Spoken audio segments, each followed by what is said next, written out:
giữa bóng đêm em chưa thể ngủ được, vì nỗi nhớ anh vu vơ bất thường.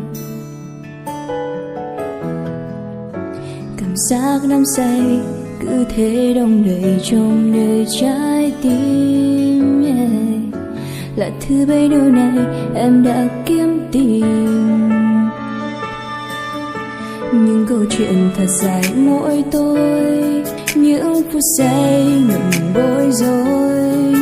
Tiếng anh cười và lời anh nói khiến em giờ đang như quên mất lối.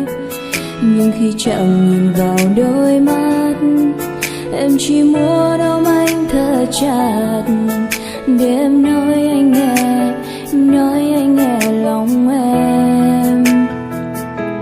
Người ơi, anh có biết em đã yêu anh rất nhiều,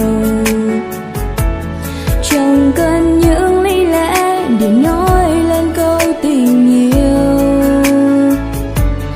Làm như không quan tâm nhưng em thực sự nhớ anh, muốn nước chờ che cho anh những đêm lạnh về.